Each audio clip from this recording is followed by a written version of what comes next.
Assalamualaikum warahmatullahi wabarakatuh. Jumpa lagi dengan saya, Bang Eko, ini Bang Juminta, Bang Agam, Bang Indra. Sore ini kita kebetulan sedang berada di mana, Bang? Cijeruk Cimande. Cijeruk Cimande nah kita ini hari ini kita ngobrol-ngobrol tentang Sabandar sih, karena kebetulan nih beliau ini praktisi Sabandar, praktisi bela diri yang sudah berapa lama ya? Ada Kak, 10 tahun lebih Mas, setengah abad. Apa Sabandar itu? Saya pernah dengar tuh Bang Indra, Karimadi, apa tuh Karimadi? Jadi kurang paham Sabandar itu apa. Beruntung saya ketemu dengan praktisi bela diri ini bahwa saya ingin tahu apakah itu Sabandar, apakah itu Karimadi. Baiklah teman-teman semua, pasti udah gak sabar kan kita akan ngobrolin sama-sama ya. Hai guys. Kita ngobrolin bareng-bareng tentang apa itu Sabandar. Langsung aja ya teman-teman. Enda, apa kabar? Sehat? Alhamdulillah sehat. Jom, apa kabar Jom? Kau apa kabar? Sehat Kak. Sehat, alhamdulillah. Jadi gini Kak, saya tuh pernah ketemu teman. Dia bicara tentang Sabandar yang katanya salah satu, katanya nih ya, saya nggak tahu katanya bahwa itu suatu bela diri yang bisa menarik orang jauh-jauh. Tapi sebelum ke situ Kak, Sabandar itu apa sebenarnya Kak? Sabandar? Ya, siap. Wah, kalau ngomongin Sabandar, yang nggak tahu ya Sabandar. Kalau ngomongin sejarah Sabandar itu apa? Itu banyak versinya. Kita nggak bahas sana. Karena nanti udah cerita sini, nanti versinya ada beda lagi. Nanti ada kontroversi cerita beda-beda. Yang kita tahu aja Sabandar itu awal-awalnya itu belajar tahunya Sabandar itu sebenarnya pengolahan nafas buat energi itu versi yang sebelum diketahui ya. Terus ada juga yang bilang tenaga dalam, macam-macam versi.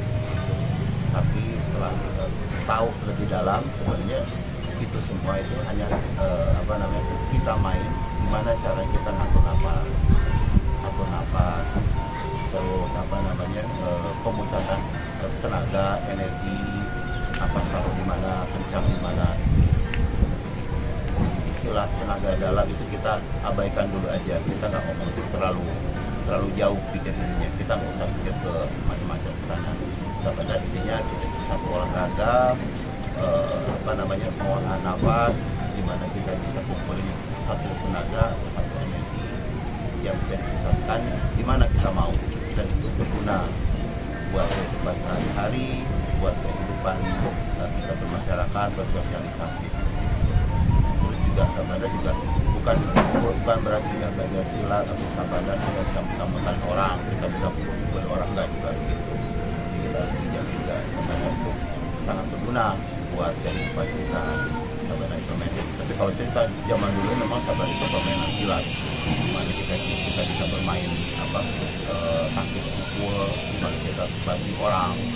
Tapi waktu sekarang ini kita ambil jalan pikirannya Sabandar itu dimana kita cara memusatkan atau menyalurkan energi di satu poin di mana di tubuh kita bisa pusat di situ aja. Jadi semacam bela diri ya, tetap bela diri ya. Ada pukul-pukulnya juga Kak? Ada dong. Tendangannya juga ada ya? Silat harus ada itu. Kalau silat pasti ada tendang pukulnya, ada. Bisa berberantem lah ya? Harusnya sih bisa. Ada bisa ya? Cuman kita nggak nggak fokusnya gitu buat berantem. Nggak boleh? Hah? Nggak boleh berantem? Kalau misalnya boleh. Kalau misalnya harus dikeluarkan ya kita keluarkan. Masa sudah belajar silat apalagi Sabandar, masa iya nggak dikeluarkan? Bela diri bisa berantem lah pokoknya ya. Bisa. Tapi kita jangan langsung udah belajar ini kita bisa langsung mau kita pukul orang. Oh ya, siap. Preman. Jadi olah napas ya kayak? Olah napas, pengaturan napas, energi, seperti itu. Itu juga kita main insting main feeling, main rasa. Pada saat kita feeling kita orang itu gerak kemana, kita bisa alihkan kemana. Feelingnya juga kita bisa. Itu perlu latihan, perlu juga kita ngerasa juga orang itu. Jadi dari gerak kiri dia harus kita sambut dengan gerak yang seperti apa. gerak dia maju kita mau apain, gerak ke kiri kita mau apain. Kalau dengar kayak bilang gitu berarti kita lebih menerima ya kak, menerima serangan ya, atau kita jadi nyerang nih sebenarnya? Konsepnya sebenarnya kita nggak dianjurkan untuk kita menyerang. Karena kita nggak diciptakan untuk jadi penyerang sebenarnya. Ya, itu kalau gitu kita sama kayak orang tukang pukul di depan di jalan-jalan sana, kita pukul orang kita serang. Tapi toh di balik itu bisa juga kita, tapi kita nggak sarankan untuk ke sana, tidak dianjurkan juga untuk ke sana. Jadi kita bisa ke sana, tapi itu di abu-abuin, dikabur-kaburin aja. Sebenarnya bisa dengan pancingan sedikit, maksudnya kita pancing sedikit untuk dia menyerang. Nggak juga harus dengan gerakan, mungkin dengan sedikit mimik, sedikit ekspresi. Bisa jadi kasar dia kasih dia serang dulu baru kita psikologi ya, dipancing dia marah dulu gitu ya, dia aksi dulu baru kita reaksi. Dia kayak salahin gitu ya. Iya, kayak salahin. Terus kalau kita Sabandar ya kak, Sabandar itu saya sudah baca juga Sabandar Kalimadi itu apa dua hal yang berbeda atau berapa satu kesatuan sebuah aliran? Kalau ya Sabandar agak sekarang ini agak lebih ada juga kontroversi Sabandar itu apa, Kalimadi itu apa. Sebenarnya Sabandar Kalimadi itu dulu cerita yang diketahui ya, yang kita tahu ya, itu udah jadi satu kesatuan, Memang dulunya Sabandar, nah itu dari Mama Sabandar turun ke sana sampai ke Radenno, Raden Hussein segala macam. Nanti dia ada belajar, ketemu sama Bang Kari, Bang Madi. Bang Madi itu permainan untuk insting feeling, dia main dia kalau masalah dari Sumatera Barat ya, Jum ya. Ya Bang Kari itu dari Benteng. Dari Kari itu ya, Kari itu orang Betawi, yang sana orang Madi Jawa. Kalau Bang Madi dia lebih main insting feeling, terus dia main bendungan. Kalau Bang Kari dia main cepat cepatnya. Mereka tertarik dengan Sabandar, akhirnya diolah di sana. Kalau Sabandarnya memang jurus limanya itu, jurus lima permainan yang pecah jadi 23 permainan. Bang Kari, Bang Madi dia udah tertarik permainan. Jadi kita sekarang ini tetap jadi kita bikin kesatuan Sabandar Kalimadi. Ya bisa Sabandar Kalimadi kalau saya boleh nangkep kita ya orang dong. Pendiri Sabandar sendiri, Bang Kari sendiri, Bang Madi sendiri. Ya, tapi udah jadi ini ya, udah jadi Bang Kari, Bang Madi udah jadi turunannya dia belajar. Dari turunannya dari Sabandar, dia turunannya belajar, akhirnya cari Bang Madi, Bang Kari cari mereka memaduin. Teman-teman itu tentang Sabandar Kalimadi. Sebuah dia itu tetap silat bela diri yang di dalamnya ada cara menyerang, pukul, tangkis, ya. Karena kita ada juga nggak jauh dari permainan Menpo ya. Menpo kita main juga di karetnya ada, ya, terus apa namanya Cikalongnya, permainan di sana. Sebenarnya silat semua jadi satu juga. Namanya silat permainan pasti ada mirip-mirip. Konsepnya memang dari Sabandar ini kan hanya diajarkan gimana pertahanan, gimana cara pengolahan energi di awalnya. Jadi satu inisial, jadi satu untuk penyaluran tenaga di awal itu bisa. Lepas itu hanya permainan buangan gimana cara merespon, mereaksi dari lawan kita, ada yang menyerang kita. Orang itu pasti menyerang, kalau nggak maju pasti maju, kalau mundur tandanya nggak nyerang. Kalau gini nggak nyerang ya? Iya, kalau dia di mundur tandanya dia nggak nyerang, dia mundur.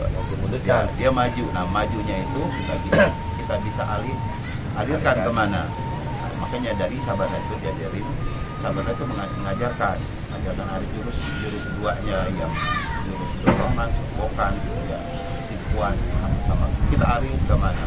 Nah, lepas ada juga kita main kiri kanannya, apa namanya, aksi dari si lawan itu maju sedikit aja, maju selangkah atau setengah langkah aja udah bisa kita mainkan. Jadi kita mengolah yang majunya itu.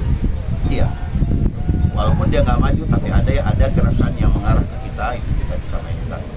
Entah itu tangan, entah itu ada gerakan sedikit aja, entah itu kepala mungkin. Ini ada sedikit gerakan kita bisa mainkan. Dengan itu dia dengan permainan yang jurus 5 tadi. Nah, itu diolah sama Bang Kari, Bang Madi itu untuk yang Bang Madi dia permain di sini, gimana caranya membentuk, gimana caranya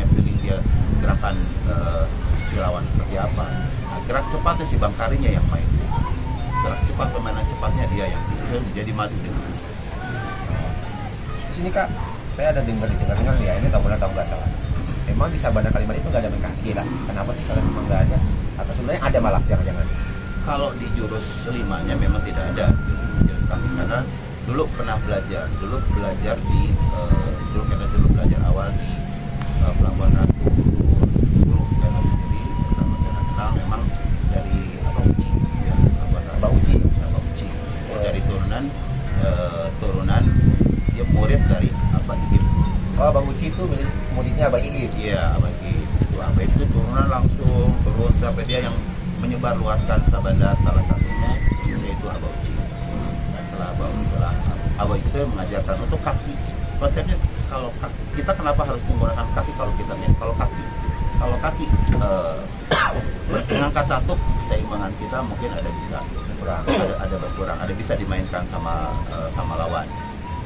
Jadi nggak perlu harus kaki bermain, maupun sebenarnya untuk yang jurusnya memang tidak ada jurus kaki, nggak ada jurus kaki. Tapi praktek di lapangan kaki bisa ada. Tapi buat apa kalau misalnya kaki kita mainkan, kalau misalnya tangan kita bisa? Iya. Berarti benar teman-teman bahwa Sabandar Kaliman itu lebih dominan tempatnya ya Kak ya? Ya. Lebih dominan main di tangan. Jadi kaki itu bisa bilang nggak ada lah ya. Kaki tidak ada. Benar tidak ada. Ya di tangan lebih konsep dari permainan tangan langsung dari tangan bisa, nggak cuma tangan aja kita bisa main. Ya, dari jari pun kita udah bisa main. Dari jari sini, dari pergelangan, dari sini naik sini. Ya badan pun masih kita bisa mainkan, nggak juga harus tangan. Ini juga kita masih. Kalau udah belajar lebih dalam, nggak juga harus ini, tapi kita konsep tadi feeling, insting, rasa. Nggak juga harus itu. Jadi ada orang dengan tatapan mata aja orang udah bisa kasarnya bisa ketakutan, seperti itu. Mana tangan? Nggak kan? Ya, misalnya orang bisa kita lihat orang melotot aja, orang takut. Nggak tangan kan? Nah, terus juga orang dengan landing itu keluar menjulur lidah aja orang udah dalam mulut. Suara bukan tangan. Konsep belajar awalnya memang tangannya tangan, tapi lepas turun lebih dalam lagi nggak juga harus tangan, kita bisa bermain termasuk mungkin di antara bisa tangan, tapi kaki kita nggak ada kalau di jurus itunya ya, tulis tertulisnya Nggak ada. Nah, jadi gini teman-teman, ini sebagian kecil yang baru kita obrolin dengan Bang Indra atau Kak Indra ya, tentang Sabandar Kaliman. Kak, ini kan setahu saya di Jakarta Barat ada nih perguruan Satria Muda Indonesia. ya. Di jalannya katanya ada aliran Sabandar itu sendiri. Kalau boleh pengen tahu gimana sih perkembangan Sabandar? Kayaknya kan selalu mulainya itu kapan? Mulainya sehingga bisa mencapai sini. Tahun 90-an itu awal mulanya ketertarikan Bapak almarhum Bapak Edward Habibie. Dia tertarik dengan kegiatan pemuda-pemuda yang ada di warga sekitar. Nah, warga sekitar itu bermain silat seperti itu, khususnya di permainan Sabandar Kaliman. Dari situ Bapak langsung melihat gimana kalau misalnya ini kita lebih terorganisir, lebih rapi, perguruan yang ada di Kalideres waktu itu. Akhirnya berjalanlah waktu. Coba kenalin dong sama siapa sih gurunya. Nah di situ ada ketemu dengan waktu itu pelatihnya di sana, almarhum Kak Endang sama Pak Asman ya. Kenalkan almarhum Pak Yuswan ini, Yuswan Ayah, dia dikenalkan sama Pak Alauci tadi di Pelabuhan Ratu awal mulai dari situ belajar masuk NSD belajar di sana.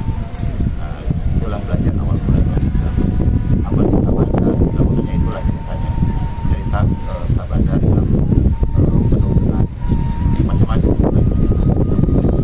main lunak, main keras, kita bisa mainkan di situ.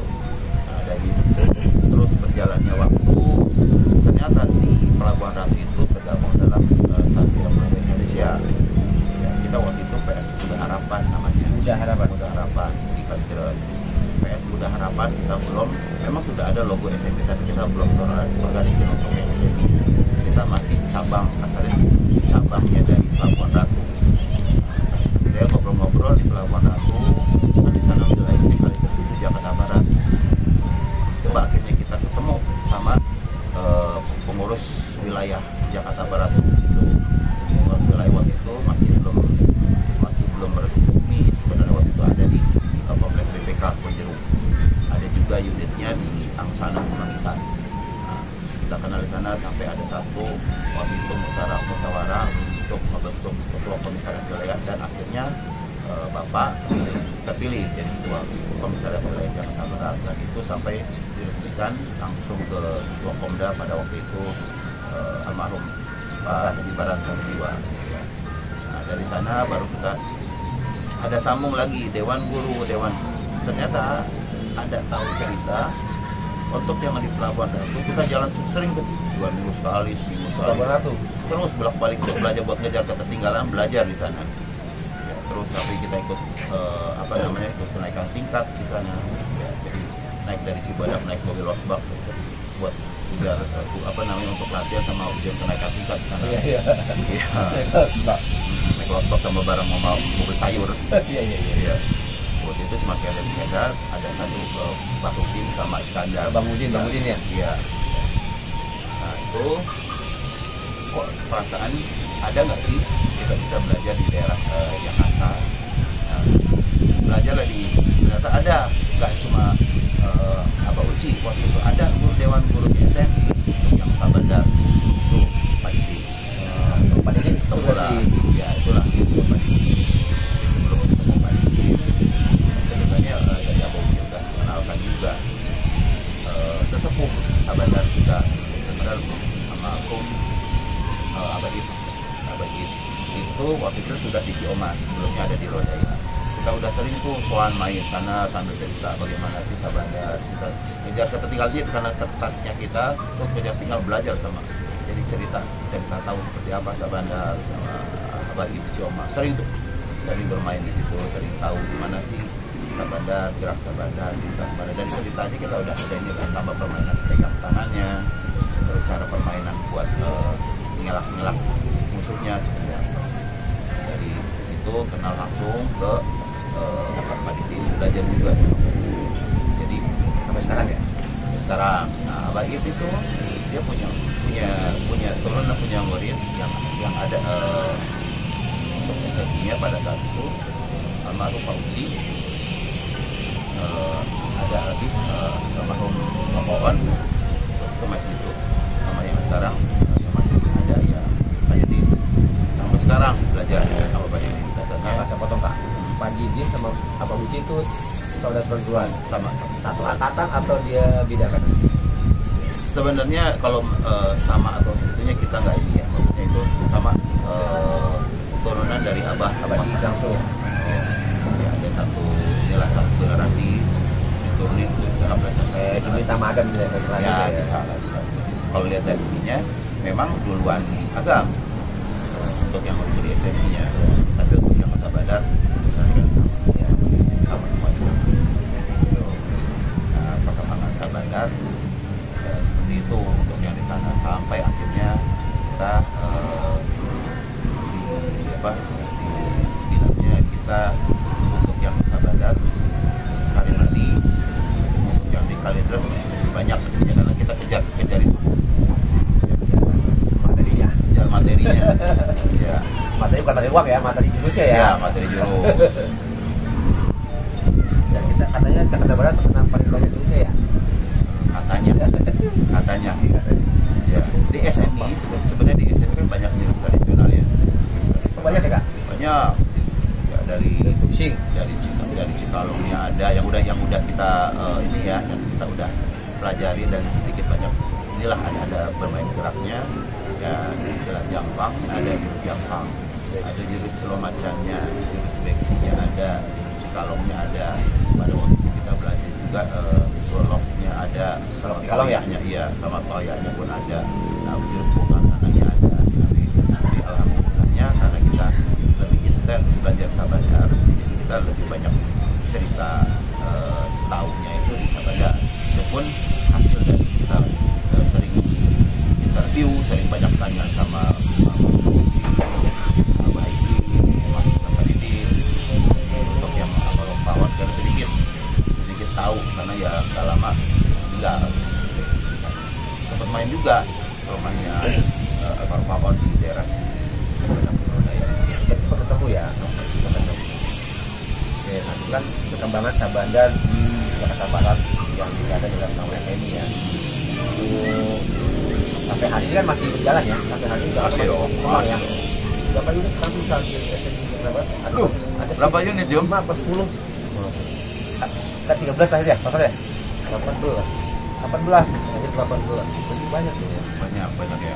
Nah, tapi untuk yang Sabandar ini kita hanya lebih difokusin kalau udah berjalan ya tingkatan menengah dari seluruh tingkatan sambung, tengah-tengah dan tingkatan sambung itu yaitu ada sampai tengah.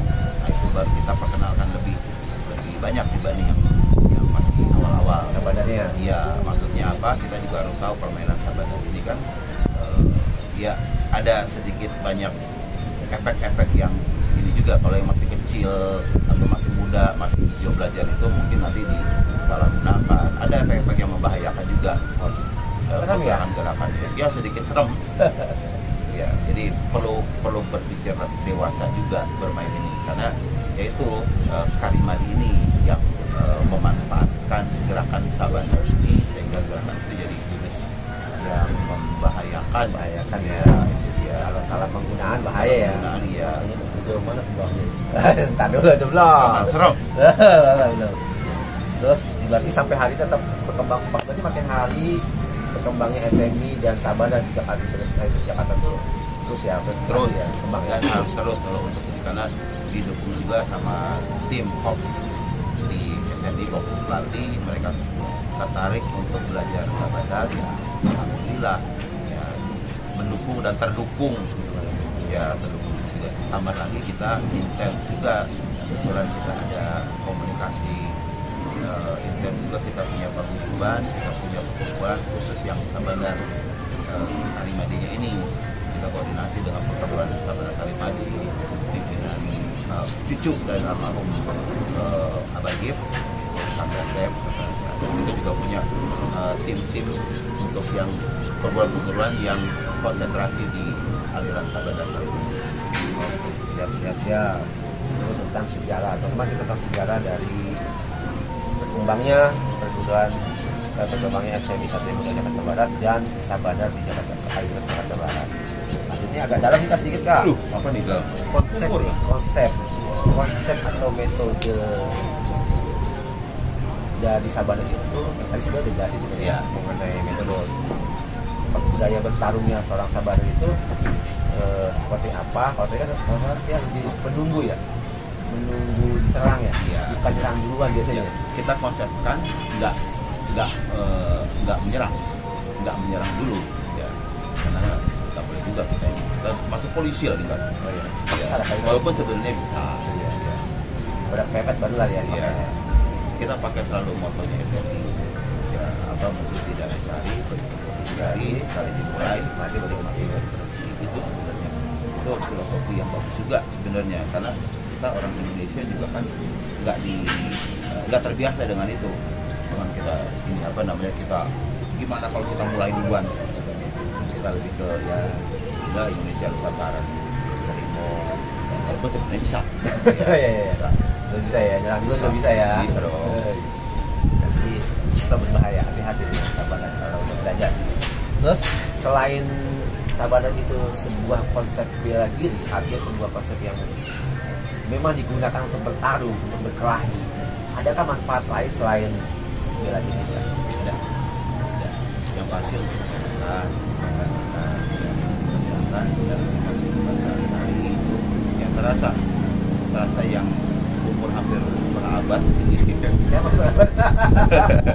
Ya udah hampir setengah abad juga di luar tadi. Iya. Juga agam juga hampir setengah abad juga.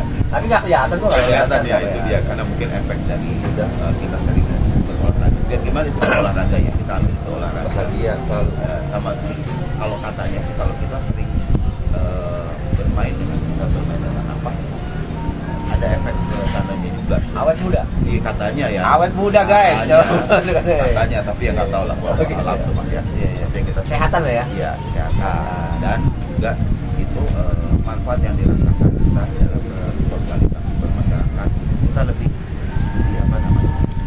Ini untuk lebih kalem, lebih sabar. Oh, jadi malah nggak emosional nggak ya? Malah lebih tenang gitu ya? Iya. Makin kita banyak tahu, makin kita banyak belajar. Dan selama yang dirasakan ini, kita lebih banyak takutnya malah. Takut karena kita tahu. Bukan makin galak bukan? Enggak. Oh, kira makin bersahabat tuh belum sampai ke sana itu aja. Okay. Apa namanya inti dari ininya. Kalau yang udah dirasakan ya. Jadi makin kita banyak tahu, makin kita belajar. Belum juga sempurna. Rasanya udah banyak tahu. Makin positif kok, makin perasaan ini kok kita masih merasa apalah kita nggak bisa apa-apa. Jadi jangan ganggu kita.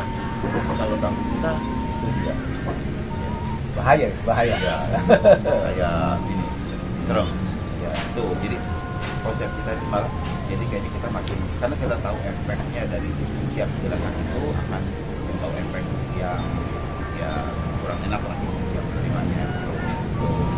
Terus juga kalau manfaat sudah dirasakan, jadi teman atau mungkin rekan kita bermain, rekan kerja ketemu sama kita jadi asik aja buat berteman. Buat kita nyaman gitu ya. Nyaman. Iya. Kalau yang manfaat dirasakan kita itu dirasakan mungkin dia juga boleh dirasakan sama yang tanpa disadari. Itu ininya rasanya. Jadi membuat nyaman gitu ya. Iya. Bagi muda-muda bahaya dong Kak, kalau yang itu membuat nyaman. itu efek yang kurang ininya juga itu. Jadi gitu ya. Jadi hati-hati kalau ke sana jangan salah gunakan cara yang lebih intens ke situ. Oh iya. Bahaya itu ya. Jangan. Tebar pesona lah. Iya bahaya berarti. Lahir Kak, lahir nih. Lahir itu yang habis itu sebenarnya dari zaman kayak Kak. Lahir siapa sih yang boleh belajar Sabandar itu? Apakah usia dulu ya, usia berapa? Terus apakah itu nanti khusus orang-orang tertentu saja atau siapa sih boleh? Sebenarnya itu pintu dibuka untuk siapa aja. Pintu dibuka untuk siapa aja, yang pasti dia udah bisa berpikir tentang berpikir dewasa. Bukan berpikir dewasa itu harus orang dewasa ya. Ada yang katanya remaja tapi berpikirnya cara berpikirnya dia udah nggak asal apa namanya gerak-gerak asal aja. Nah, tapi berjalannya waktu itu jodoh kasarnya. Orang itu akan yang nggak bisa terus itu akan mundur pelan-pelan. Mundur entah itu rasanya capek, entah itu rasanya membosankan, atau mungkin rasanya menyakitkan, ada rasanya gini aja. Nah itu dengan sendirian tanpa disadari mereka akan mundur satu tiga. Akhirnya ada orang-orang yang sebenarnya bukan terpilih, otomatis dia akan terus otomatis dia akan jalanin gitu. Jadi jujuran berarti ya, bisa juga ya? Bisa juga. Jadi ada yang rasanya belajar ini, ada yang udah bertahun-tahun belajar tapi kok belum dapat skillnya. Oh bisa begitu ya? Ada. Belum dapat skillnya karena hatinya dia belum ikhlas. Kita harus terima juga ikhlas. Setelah juga belajar kita masuknya ilmu ini. Udah berapa aja boleh ya? Bisa siapa aja. Enggak juga harus muslim, enggak juga. Kita banyak ada yang non muslim juga kita bermain. Oh berarti agama pun nggak ngaruh. Guys, apapun agamanya boleh masuk. Iya, ada yang pernah kita belajar orang apa namanya jenis Tionghoa juga ada malah dia lebih ada bisa dibilang lebih bergaya Sabandar walaupun bukan muslim. Iya, ada. Jadi nggak ada masalah. Kalau memang dia jodohnya dia berguna, dia dapat jodohnya itu bisa ya. Oke. Sebenarnya tadi mau terakhir nih, tapi saya kepancing lagi satu pertanyaan. Penjelasan Pak Indonesia. Adakah syarat-syarat khusus untuk masuk ke Pelajaran Sabandar? Bisa potong di ayam hidup putih, misalkannya? Nggak ada. Atau syarat tertentu itu? Nggak ada. Ya, rasanya kalau registrasi biasa aja berarti ya? Registrasi biasa aja. Rasanya tadi jodoh aja. Silakan belajar kalau emang jodohnya dia dapat, jodohnya dia bisa masuk Sabandar, ya dia akan terus. Jadi nggak ada gitu-gituan. Artinya kalau untuk yang disarankan yang sudah ditangkap dari para guru itu, yang muslim jalanin perintah agama yang yang non muslim silakan jalan. Mereka semua agama itu mengatakan seperti yang baik-baik lah. Jalanin itu aja, udah nggak usah macam-macam. Yang pakai ayam hitam, ayam putih lah, itu nggak ada. Orangnya olahraga kok, nggak ada masalah ke sana-sana. Jadi kita juga nggak ada yang bisnis-bisnisnya nggak ada, ya nggak ada yang kesana-sana. Jadi kita olahraga pure, murni olahraga, olah nafas untuk kesehatan, untuk juga enak di kita di kehidupan sehari-hari. Bela diri juga, tapi bukan buat yang tadi ya, selalu diingat jangan sampai buat jadi bukan orang gitu ya. Jangan bukan orang. Tahu lagi. Bisa juga ya, Bu ya. Baiklah teman-teman, tapi ya gimana kalau kata Agam, pesannya Bang Agam ini biasanya udah belajar jauh jauh dari yang musuh jauh. Yang namanya berantem nggak ada berantem, malah dia malah terhindarkan. Jadi akhirnya malah berteman. Ya jadi teman bisnisnya Bang Agam malah jadi membawa keberuntungan ya. Jadi nggak ada musuh ya, kayak kalau menjalankan itu ya Allah beneran. Karena kita tahu kita hidup ini kan mau banyak saudara, banyak teman. Kita hidup tenang, ikhlas, kita jalan ini nggak bakal ya sabar dan hidup. Konsep kita lain beda sama kayak zaman dulu kita perang sama penjajah, mau musuh. Sekarang apa? Siapa yang di orang kita semua saudara di sini. Itu aja kita, tapi biar kita banyak teman, kita bisa berolahraga. Tapi kalau ada yang jolim sama kita, boyao gitu kan. Ya jangan jolim. Tapi sejauh ini ya kalau sih saya menurut cerita yang dari teman-teman atau praktisi semua itu, yaitu terjauhkan, jauh ya, terjauh dengan ini dan malah merangkul. Ya itu teman-teman obrolan kita hari ini dengan para praktisi bela diri khususnya Saban dan Kalimadi. Mudah-mudahan apa yang kita obrolin ini bisa ada manfaatnya kayak amin, ada manfaatnya, ada hal-hal seperti kebaikan-kebaikan sini. Mudah-mudahan kita ketemu di episode selanjutnya, kita ngobrolin lagi tentang Saban